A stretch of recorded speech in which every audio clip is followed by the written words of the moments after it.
हमारी संस्कृति, हमारे संस्कार सदा रहें हमारे साथ। सब्सक्राइब करें तिलक। हर हर महादेव। दोस्तों, भारत देश के समृद्ध राज्य गुजरात की राजधानी गांधीनगर एक सुंदर सा शहर है जो अहमदाबाद के पूर्वोत्तर में प्रसिद्ध साबरमती नदी के किनारे बसा हुआ है। चंडीगढ़ के बाद गांधीनगर को ही भारत का सबसे सुनियोजित शहर माना जाता है। इसे हरित नगर या ग्रीन सिटी भी कहा जाता है।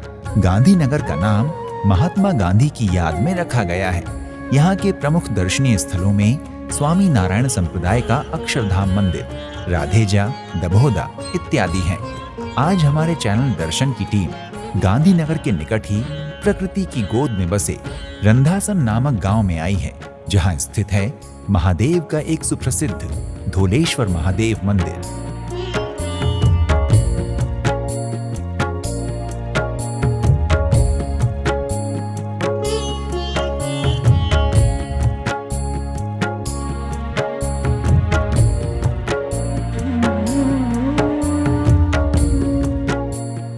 जैसा कि नाम से ही विदित है, धोलेश्वर महादेव मंदिर भगवान महादेव को समर्पित है। मान्यता है कि धोलेश्वर महादेव मंदिर का ये तीर्थ महाभारत काल से भी हजारों वर्ष प्राचीन है।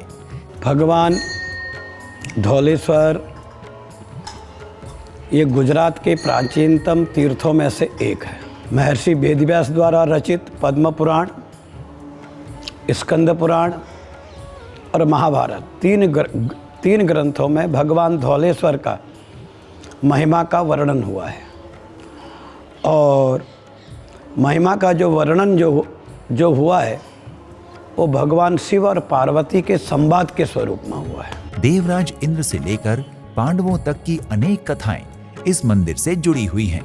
महर्षि वेदव्यास द्वारा रचित 3 ग्रंथों पद्म पुराण, स्कंद पुराण तथा महाभारत में भी भगवान धोलेश्वर महादेव की महिमा का वर्णन शिव पार्वती के संवाद स्वरूप में हुआ है।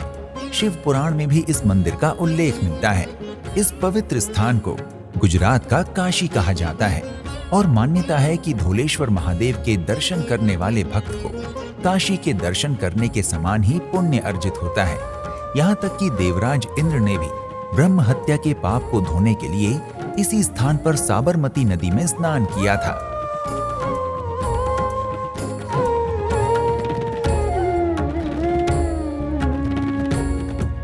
मान्यता है कि इस मंदिर की स्थापना स्वयं देवराज इंद्र ने की थी। कहा जाता है कि देवराज इंद्र ने साबरमती नदी में स्नान करके अपने पापों का नाश किया था और यहाँ शिवलिंग की स्थापना की थी। इसलिए इस मंदिर को इंद्रेश्वर महादेव मंदिर के नाम से भी जाना जाता है। ये भी कहा जाता है कि साबरमती में स्नान करने के बाद इस स्थान पर इंद्रदेव के शरीर का वर्ण गोरा अर्थात धवल हो गया था, जिसके कारण इस मंदिर का नाम धोलेश्वर महादेव मंदिर पड़ गया। मान्यता है कि पांडव भी अपने अज्ञातवास के दौरान कुछ समय के लिए इस स्थान पर आए थे। एक अन्य कथा के अनुसार प्राचीन काल में एक गडरिया अपनी अनेक गायों के साथ इस क्षेत्र में रहा करता था। उसकी एक गाय प्रतिदिन एक निश्चित स्थान पर अपना दूध विसर्जित कर देती थी। बाद में उस स्थान से एक श्वेत वर्ण का शिवलिंग प्राप्त हुआ। श्वेत वर्ण होने के कारण उस शिवलिंग को धोलेश्वर नाम दिया गया।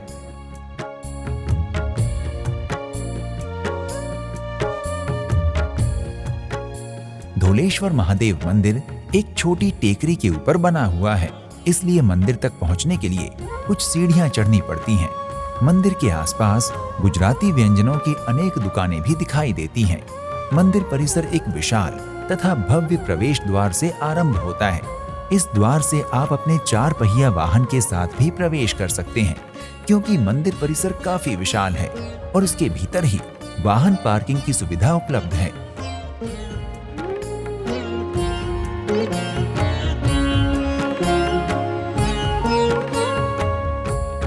इसके अलावा परिसर में एक बगीचा भी है। परिसर में बैठने की तथा शीतल जल की भी उचित व्यवस्था की गई है। परिसर के मध्य में एक विशाल भवन दिखाई देता है, जिसके भीतर अनेक हॉल तथा संत निवास के लिए कमरे बने हुए हैं।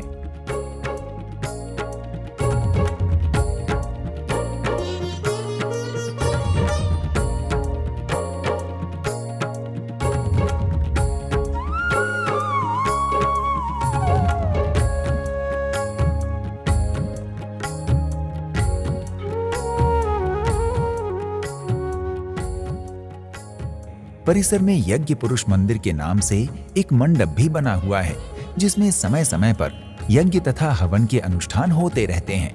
मंदिर परिसर से साबरमती नदी के भी दर्शन होते हैं।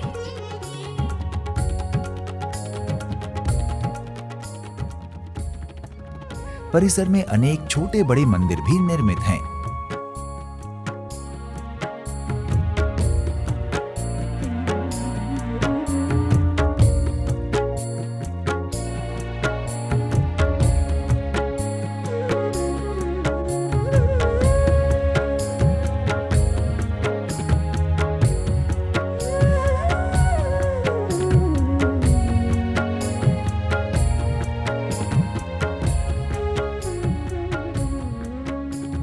धोलेश्वर महादेव मंदिर के परिसर में एक गौशाला भी संचालित की जाती है।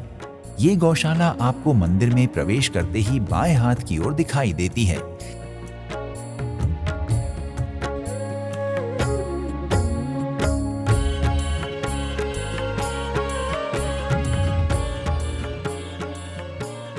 इसके अलावा यहाँ एक स्थान पर पक्षियों के लिए दाने भी डाले जाते हैं।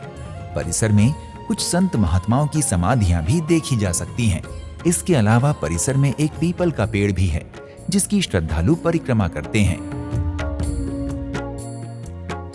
परिसर में स्थित भवन के खुले प्रांगण के मध्य पाषाण निर्मित धोलेश्वर महादेव मंदिर का मुख्य भवन सुंदर नागर शैली में बना हुआ है।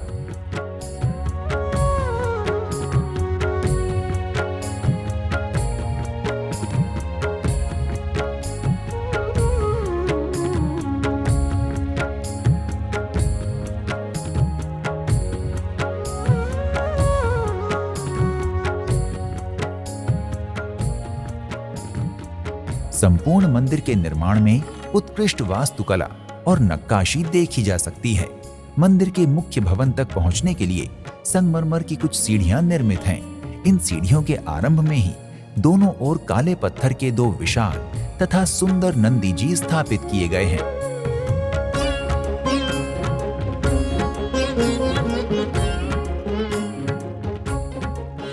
मंदिर के सुंदर तथा विशाल शिखर में अनेक लघु शिखर देखे जा सकते हैं, जो इस मंदिर की भव्यता में चार चांद लगाते हैं।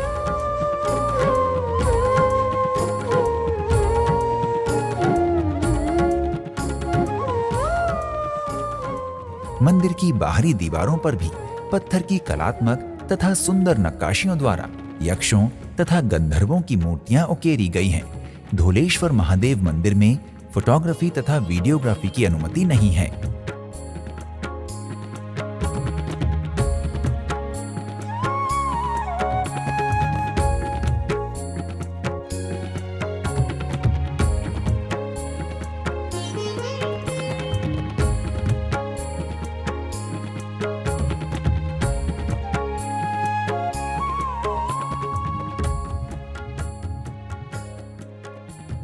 महादेव का मंदिर होने के कारण श्रावण माह को धोलेश्वर मंदिर में दर्शन करने के लिए सबसे उचित समय माना जा सकता है।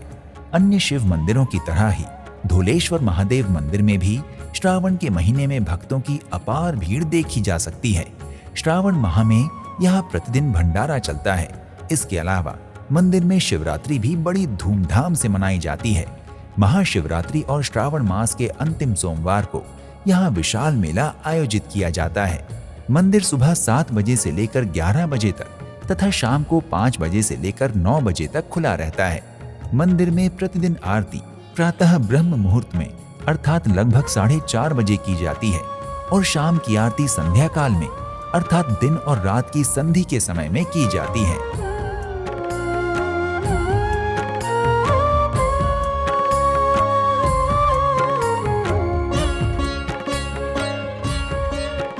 अहमदाबाद से धोलेश्वर महादेव मंदिर की दूरी मात्र 24 किलोमीटर है। इस मंदिर में दर्शन करने के लिए गांधीनगर पहुंचकर ऑटो के द्वारा भी मंदिर तक जा सकते हैं। अहमदाबाद से मेट्रो ट्रेन के द्वारा भी धोलेश्वर मंदिर पहुंचा जा सकता है। धोलेश्वर मेट्रो स्टेशन से मंदिर की दूरी मात्र 2 मिनट की पैदल यात्रा से पूरी की जा सकती है। यदि आप वायु मार्ग से यहाँ पहुंचना चाहते हैं तो अहमदाबाद का सरदार वल्लभ भाई पटेल हवाई अड्डा गांधीनगर के सबसे निकट है, जो मुंबई कोलकाता, दिल्ली, चेन्नई, लखनऊ और पुणे इत्यादि शहरों से भली भांति जुड़ा हुआ है। इसके अलावा आप रेल यात्रा करके भी गांधीनगर पहुंच सकते हैं। गांधीनगर का निकटतम रेलवे स्टेशन अहमदाबाद है। यदि आप सड़क मार्ग से यहां आना चाहते हैं तो आपको बता दें कि गांधीनगर तक जाने वाली सभी सड़कें तथा राजमार्ग विश्व स्तरीय हैं। इसलिए आप यहां बड़े आराम के साथ बस अथवा निजी वाहन के द्वारा सड़क मार्ग से भी गांधीनगर के धौलेश्वर महादेव मंदिर आ सकते हैं। तो दोस्तों, ये था हमारा आज का वीडियो, जिसमें हमने आपको गांधीनगर गुजरात के प्रसिद्ध धौलेश्वर धाम की यात्रा करवाई। मंदिरों से संबंधित हमारे अन्य पुराने तथा आगामी वीडियो देखने के लिए कृपया हमारे चैनल दर्शन को सब्सक्राइब कर लें। इसी के साथ हम आपसे विदा चाहते हैं। शीघ्र ही आपसे एक अन्य पवित्र धार्मिक स्थल की यात्रा पर फिर से भेंट होगी। हर हर महादेव।